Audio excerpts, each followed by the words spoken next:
हरे कृष्णा।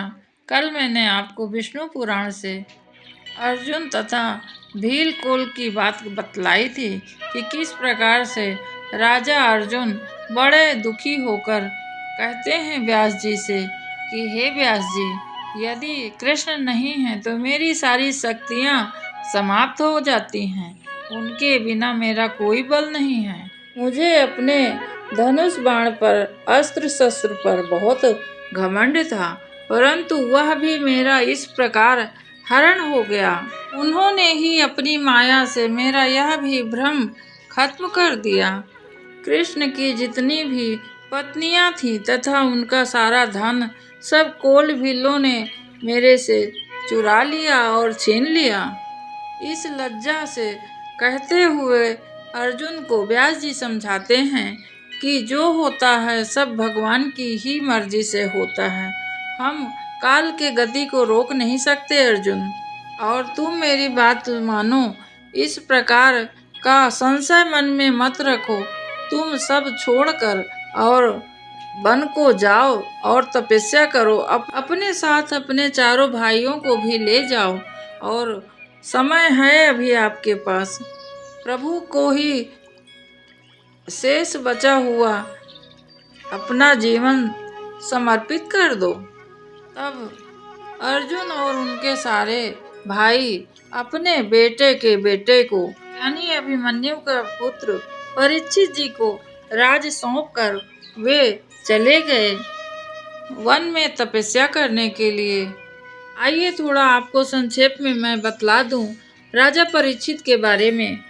वे अभिमन्यु के पुत्र और माता उत्तरा के पुत्र हैं। राजा परीक्षित पांडवों के वंशज हैं। इससे एक कथा यह भी जुड़ी है कि परीक्षित के जन्म से पहले अश्वत्थामा ने ब्रह्म अस्त्र का परीक्षित को मारने के लिए प्रयास किया था, परंतु भगवान श्री कृष्ण ने अपने योग बल से उत्तरा के गर्भ में पल रहे परीक्षित जी को बचा लिया था। प्रभु हर जगह जा सकते हैं, हर कुछ कर सकते हैं, बस हमें थोड़ा समझने का प्रयास करना होगा कि प्रभु सब कुछ संभव कर सकते हैं। राजा परीक्षित के जन्म के बाद युधिष्ठिर जी ने, यानी उनके दादा हैं ये, ज्योतिष से पूछे थे।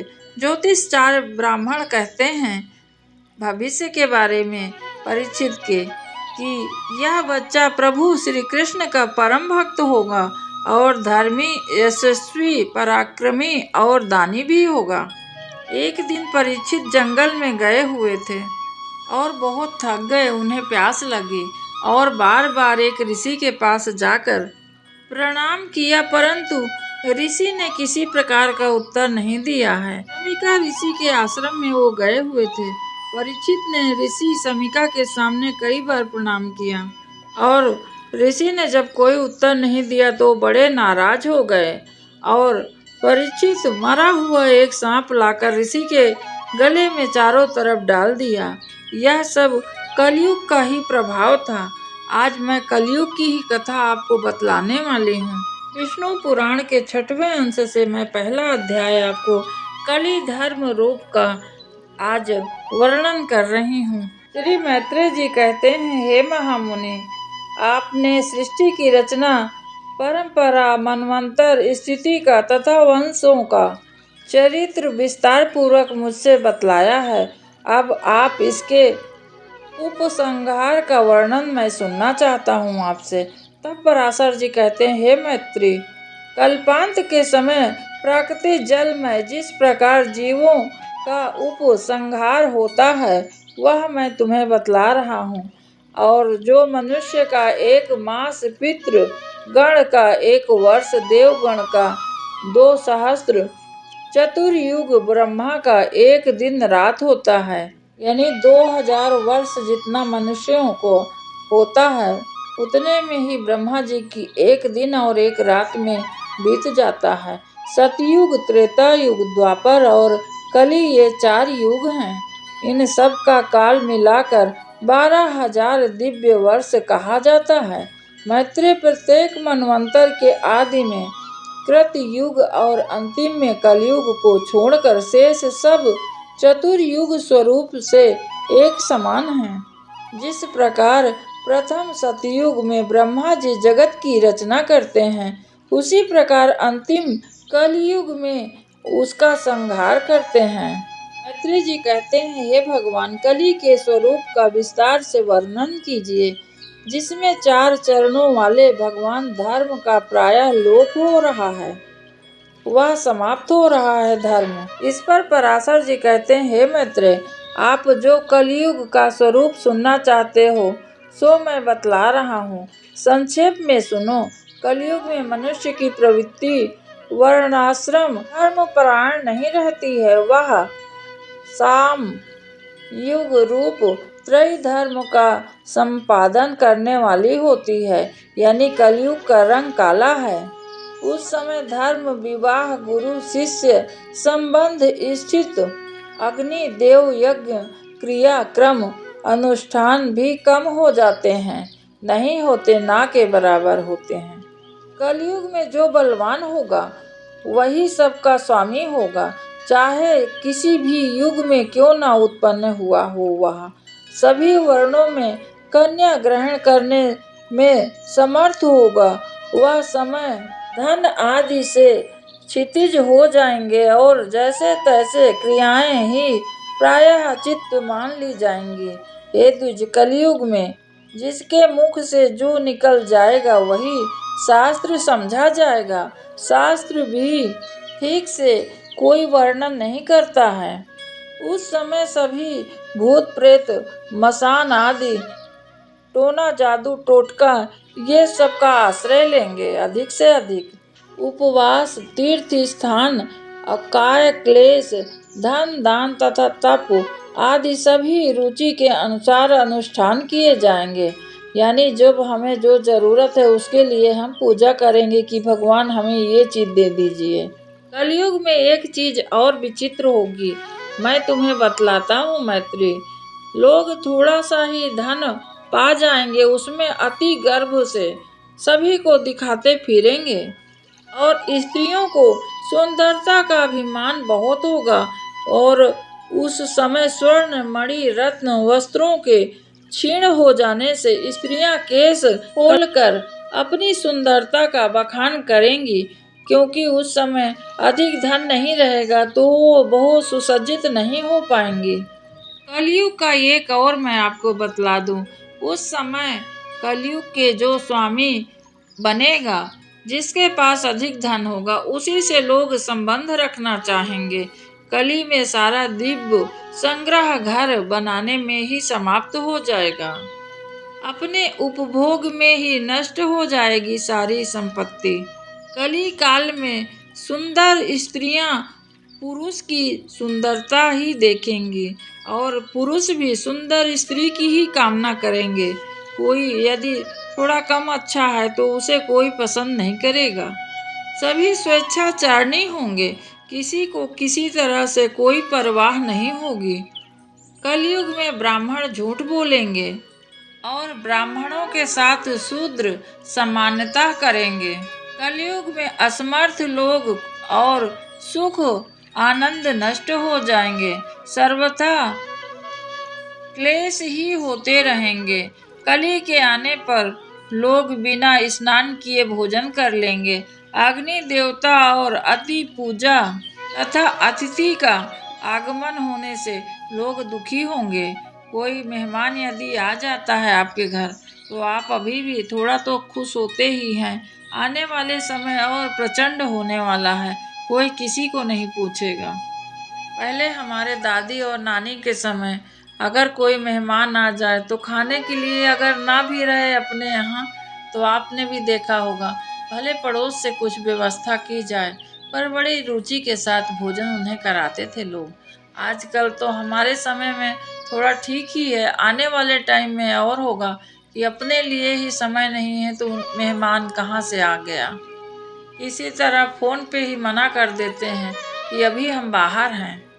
और ब्राह्मण ब्रह्मचारी गण वैदिक मंत्र को छोड़कर वो वेद अध्ययन नहीं करेंगे तथा गृहस्थ गण ना तो हवन करेंगे और ना ही तपस्या करेंगे, उचित दान भी नहीं देंगे। और अपना मूल छोड़कर ब्राह्मण सभी का भोजन स्वीकार करेंगे। सन्यासी अपने मित्र का ही स्नेह संबंध में बंधे रहेंगे, जबकि सन्यासियों का काम होता है कि उस घर को भी नहीं जाना चाहिए जिस घर में वो जन्म लिए हैं, परंतु वो आजकल घर में पैसा भी भेजते हैं और आते जाते भी हैं। ये कलयुग के सन्यासी होंगे। इस प्रकार विष्णु पुराण में बतलाया गया है। वह सब आप और हम अपने आंखों के सामने ही देख रहे हैं कि किस प्रकार से व्यवस्था आजकल की होती है सन्यासियों की, पंडितों की। एक एक पंडाल में कम से कम 50 करोड़ रुपए खर्च हो जाते हैं। एक से एक पंडित पड़े हुए हैं, आप सब जानते हैं। वेद नहीं बतलाते हैं, वो सास ननद की बातें बतला के 4 घंटे 5 घंटे, और जनता भी इतनी भोली है, यदि वेद बताएं भी तो वो सुने भी ना। 2-4 ठो हंसी मजाक करेंगे और 2-4 ठो गाना हुआ, भजन हुआ, बस हो गया। हमारे यहाँ दादी कहती थी, अंधा बांटे रेवड़ी अपन अपन को दे। वो भी अपने अपने वालों को ही कर रहे हैं, ब्राह्मण हो चाहे पंडित हो। समाज में सही शिक्षा देने की बड़ी आवश्यकता है। अगर कोई नहीं जानता है तो उसे ठगना नहीं चाहिए। विद्या का जरूर उन्हें अध्ययन कराना चाहिए। नहीं मालूम है तो सही बात बतलाओ आप लोग, ताकि सभी लोग अपना जीवन सफल बनाएं। जब आदमी परेशान रहता है तो वाकई में आप जो बतलाते हैं वो मान लेते हैं। वो भोली भाली जनता है, उन्हें आपको सही मार्ग बतलाना जरूरी है।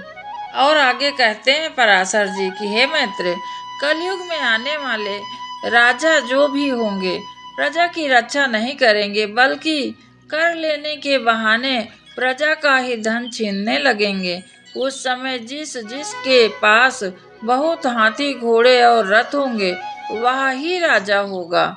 जो शक्तिहीन होगा वह तो सेवक ही होगा। वैश्यगण कृषि करेंगे और अपने कर्मों को छोड़ देंगे। शिल्पकारी आदि जितने भी हैं सब अपने कर्म को छोड़कर दूसरे में लग जाएंगे। पहले के समय में यदि ब्राह्मण है तो वो वेद विद्या ही पढ़ता था और सभी लोग उनको पालन पोषण के लिए अनाज देते थे तथा दक्षिणा देते थे, सोना चांदी देते थे। इस प्रकार व्यवस्था होती थी। आज के समय आप देखे होंगे कि ब्राह्मण भी हैं तो भाई हर काम में घुसे हैं। ठाकुर का काम था रक्षा, नगर का रक्षा करने के लिए। आजकल देखिए सभी लोग, क्योंकि कलयुग का प्रभाव है, हमारी और आपकी कोई इसमें गलती नहीं है। यदि हम अपने धर्म में चलते रहेंगे तो हो सकता है हमें 2 टाइम का भोजन भी ना मिले। और आज के समय की मांग है कि अच्छी पढ़ाई लिखाई करिए, अच्छी नौकरी करिए, नहीं तो आपका चूल्हा भी नहीं चलने वाला है। आगे कलयुग का पराशर जी कहते हैं कि पाखंड की प्रचुरता हो जाएगी और अधर्म की वृद्धि होगी और प्रजा आयु अल्प हो जाएगी। यानी जो पहले 150-200 साल लोग जीते थे, 510 साल, 503 साल, इस प्रकार सब जीते थे, वो थोड़ा थोड़ा कम घटते घटते अब तो आज के समय में आप खुद ही सब देख रहे हैं कि 40-50 साल भी जाना मुश्किल हो रहा है। हजारों बीमारियां सभी को घेर रही हैं धीरे धीरे। ये कलयुग का ही प्रभाव है। आज से कितने साल पुराने हमारे सब शास्त्र रचयिता लिख के गए हैं, परंतु आजकल थोड़ा बहुत शास्त्र को भी तोड़ा मरोड़ा जा रहा है। हे मैत्रेय, जब तक धर्मात्मा पुरुष के आरंभ किए हुए कार्य में असफलता हो तब तक पंडित जन कलयुग की प्रधानता समझेंगे। जब जब यज्ञों का अधीश्वर भगवान पुरुषोत्तम का होम यज्ञ द्वारा यजन ना करें तब तब कलि का प्रभाव बढ़ेगा। जब वेद विद्या से रहित हो जाएंगे और उनका अभाव होगा तब तब कलयुग का प्रभाव बढ़ेगा। कहते हैं पराशर जी की हे मैत्रेय जी, कलयुग में पाखंड के वशीभूत हो जाने से सब रचयिता और जगतपति भगवान विष्णु की पूजा नहीं करेंगे। हे विप्र, उस समय लोग पाखंड के वशीभूत हो जाएंगे।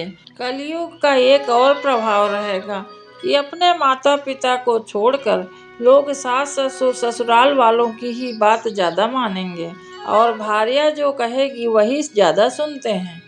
हे मैत्रेय, कौन किसका पिता है और कौन किसकी माता है, सब पुरुष अपने कर्म अनुसार जन्म और मरण करते रहते हैं। उस समय अल्प बुद्धि पुरुष बारंबार वाणी मन और शरीर आदि से दोषों से विभूषित होकर प्रतिदिन पुनः पुनः पाप कर्म करते रहेंगे। लज्जाहीन पुरुष को जो जो दुख हो सकते कलयुग में वो सभी दुख उपस्थित होंगे। उस समय संसार का स्वाध्याय और पूजा पाठ सब खत्म हो जाएगा।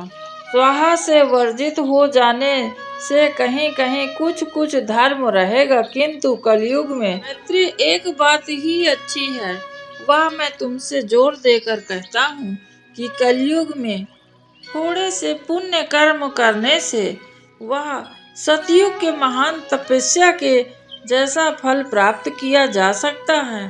कलयुग की महिमा भी जो मुझसे व्यास जी ने कहा है, मैं वो भी आपको बतला दूं, क्योंकि कलयुग की इतनी बुराई है, परंतु उसमें एक सबसे अच्छी बात भी है कि पुण्य के विषय में यह वार्तालाप हुआ है कि जिस समय थोड़ा सा पुण्य भी महान फल दे देता है, वह और कोई भी नहीं है, सिर्फ कलयुग में ही इस तरह से प्रभाव होता है भगवान का नाम का। समस्त मुनि श्रेष्ठ इस संदेश को कहते हैं। मैत्रेय, वो समस्त मुनि श्रेष्ठ इस संदेह का निर्णय करने के लिए महान मुनि श्रेष्ठ व्यास जी के पास यह प्रश्न पूछने गए। हे द्विज, वहां जाने पर उन मुनि जनों ने मेरे पुत्र महाभाग व्यास जी के पास गंगा जी को आधा स्नान किए देखा और वे महर्षि गण व्यास जी को स्नान कर लेने के लिए प्रतीक्षा करने लगे और महानदी के तट पर वृक्षों के तले बैठ गए। उस समय गंगा जी में डुबकी लगाए मेरे पुत्र व्यास ने जल से उठकर उन मुनि जन को सुनते ही कलयुग का श्रेष्ठ शूद्र ही श्रेष्ठ है यह वचन कहा। ऐसा कहने पर उन्होंने फिर जल में गोता लगाया और फिर उठकर कहा कि शूद्र तुम ही श्रेष्ठ हो, तुम ही धन्य हो। यह कहकर फिर से जल में प्रवेश कर दिए। इस प्रकार जब स्नान आदि करके व्यास जी बाहर आए, सभी लोग उनको आसन पर बैठने के लिए कहा। व्यास जी ने पूछा, आप लोग कैसे आए हैं? तब सब मुनि ने उनसे कहा, हम लोग आपसे एक संदेह पूछने के लिए आए थे, किंतु इस समय उसे जाने दीजिए। एक और बात हमें बतलाइए, भगवान आपने जो इस स्नान करते समय कई बार कहा कि कलयुग में श्रेष्ठ शूद्र ही होगा, स्त्रियां ही साधु हैं और धन्य हैं, सो क्या बात है? हम यह संपूर्ण विषय सुनना चाहते हैं। हे महामुनि, यदि गोपनीय ना हो तो आप कहिए हमसे, इसके पीछे हम आपसे अपना संदेह पूछ पाएंगे। मुनि के इस प्रकार पूछने पर व्यास जी हंसते हुए कहा, हे मुनि श्रेष्ठों, मैंने जो इन्हें बारंबार साधु साधु कहा है उसका कारण भी तुम सुनो। व्यास जी कहते हैं, द्विजगण, जो फल सतयुग में 10,000 वर्ष तपस्या ब्रह्मचर्य का पालन करने से मिलता है, उसे मनुष्य त्रेता युग में 1 वर्ष में पूरा कर लेता है और द्वापर युग में 1 महीने में पूरा हो जाता है केवल, और वही कलयुग में केवल 1 दिन और 1 रात में पूरा कर लेता है वह। इसीलिए मैंने साधु कहा, क्योंकि कलयुग के सभी मनुष्य बहुत श्रेष्ठ हैं।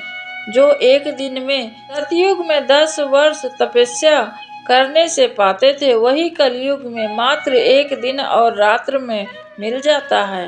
हे धर्म गणों, कलयुग में थोड़े परिश्रम से ही पुरुष को महान धर्म की प्राप्ति हो जाएगी। इसलिए मैं कलयुग के प्रभाव से अति संतुष्ट हूँ और उन नारी और नर को साधु ही कहूँगा। अब शूद्र श्रेष्ठ क्यों है यह भी बतलाता हूँ। पहले जो ब्राह्मण ब्रह्मचर्य व्रत का पालन करते थे, वेद विद्या पढ़ते थे और विधि पूर्वक यज्ञ करते थे। इसमें भी व्यवस्था, वार्तालाप, व्यर्थ भोजन और व्यर्थ यज्ञ पतन कारण होते हैं। इसलिए उन्हें सदा संयमी रहना आवश्यक होगा, क्योंकि वो अनुचित व्यवहार करते रहेंगे। ब्राह्मण जन भी कलयुग में ब्राह्मण को जिस प्रकार मंत्र और यज्ञ का अधिकार है और उसी तरह शूद्रों को सेवा करने का अधिकार प्राप्त है, इसलिए सेवा अधिक मानी जाती है मंत्र और यज्ञ से। यदि कोई सेवा करता है तो उसे इससे भी ब्राह्मण से भी अधिक पुण्यवान मानना चाहिए। और अब सुनो मैत्रेय कि स्त्रियों को किस लिए मैंने श्रेष्ठ कहा है। पुरुष को अपने धर्मानुकूल प्राप्त किए हुए धन से ही सर्वदा सुपात्रों को दान देना चाहिए और विधि पूर्वक यज्ञ करना चाहिए। द्विज इस दिव्य के उपरांत तथा रक्षण में ही महान क्लेश होता रहेगा और अनुचित ढंग से यानी कमाई करी गई है तो उसे हमें कष्ट अवश्य भोगना पड़ता है। उसे ब्राह्मण को दान देने से भी उसका कष्ट खत्म नहीं होता है। किंतु स्त्रियां तो मन वचन कर्म से पति की सेवा में ही लगी रहती हैं और उनके ही हितकारिणी होकर पति के समान शुभ लोकों को अनायास ही प्राप्त कर लेती हैं, जो कि पुरुष को अत्यंत परिश्रम करने से मिलता है। इसीलिए मैंने तुमसे स्त्रियों को कहा है कि वो साधु हैं। और विप्रगण, मैंने आप लोगों से यह अपने साधुवाद का रहस्य भी कह दिया। अब आप किस लिए यहाँ पधारे हो, मुझसे आप स्पष्ट करके बतलाइए।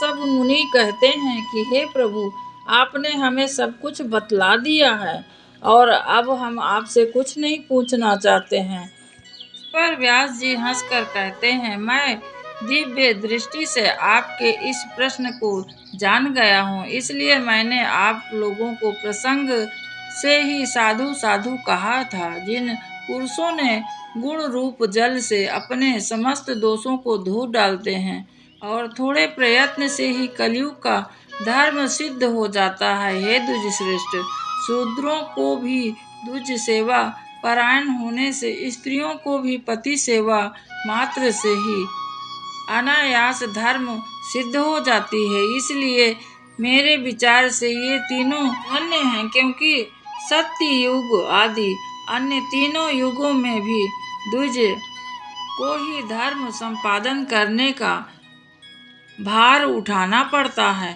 हे धर्म यज्ञ ब्राह्मणों को इस प्रकार आप लोगों का जो अभिप्राय था वह मैंने आपके बिना पूछे ही कह दिया है। अब और क्या इच्छा रखते हो। तदंतर उन्होंने कहा, व्यास जी का पूजन करके बारंबार प्रशंसा की और कथनानुसार निश्चय कर जहाँ से आए थे वहाँ चले गए। और हे महाभाग मैत्रेय, आपसे भी मैंने रहस्य कह दिया है। इस अत्यंत दुष्ट कलयुग में यही एक महान गुण है कि इस युग में केवल कृष्णचंद्र जी का नाम संग कीर्तन करने से मनुष्य परम पद को पा लेता है। अब आपने मुझसे जो संसार के उपसंहार प्रलय प्राकृति का विषय में पूछा है वह भी मैं तुम्हें सुनाता हूँ। इस प्रकार पराशर जी कहते हैं, संपूर्ण प्राणियों में प्रलय प्राकृतिक और आध्यात्मिक तीन प्रकार का सब होता है। कल्पांत में ब्रह्मा प्रलय होता है और वह नैमिषिक जो मोक्ष नामक प्रलय है, और अंत में जो होता है वह प्राकृतिक प्रलय कहलाता है। हे मैत्रेय, तब मैत्रेय जी कहते हैं, भगवान आप मुझ पर कृपा करके इसकी संख्या बतलाइए जिसका दूना करके प्रकट प्रलय का परिणाम बन जाता है। इस प्रकार मैत्रेय जी को बहुत प्रकार से समझाते हुए श्री व्यास जी कहते हैं, समुद्र आदि सहित सर्वथा नीरस हो जाती है उस समय संपूर्ण त्रिलोकी के वृक्ष जल आदि का सब कुछ समाप्त हो जाता है। और कछुए की पीठ के समान कठोर हो जाती है प्रलय के कारण।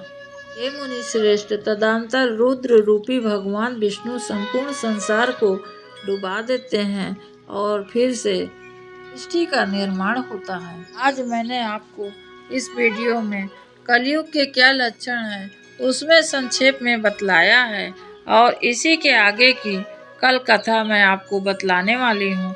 राजा परीक्षित की कथा मैं आपको बतलाऊंगी कि किस प्रकार से आगे कलयुग का बड़ा विस्तार हुआ और किस प्रकार राजा परीक्षित के सिर पे कलयुग का प्रभाव पड़ा।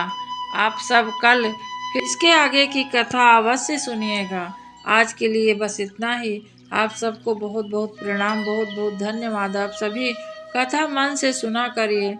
बहुत परिश्रम होता है एक वीडियो बनाने में, परंतु आप सब इसे सुनते हैं तो मुझे बहुत अच्छा लगता है।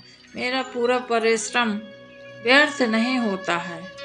आज के लिए बस इतना ही। हरे कृष्णा। आप सभी अपना बहुत ख्याल रखिए, क्योंकि कलयुग का प्रभाव में हमारे कितने ही पाप हमसे रोज हो जाते हैं। कलयुग में केवल यही बतलाए हैं आपको, जो कथा समझ में आई होगी, कि स्त्रियां अपने घर गृहस्थी का जो हम कार्य करते हैं ये भी एक सेवा है। अपने शरीर के अलावा प्रत्येक कार्य करना हमारे लिए सेवा ही है। किसी की भी हम किसी प्रकार से यदि मदद करते हैं, वह सब प्रभु के आँखों से देखें तो हमारी वह कार्य सेवा ही कहलाएगी। आज के लिए बस इतना ही। हरे कृष्णा। श्री कृष्ण गोविंद हरे मुरारे, हे नाथ नारायण वासुदेवा। आज के लिए बस इतना ही।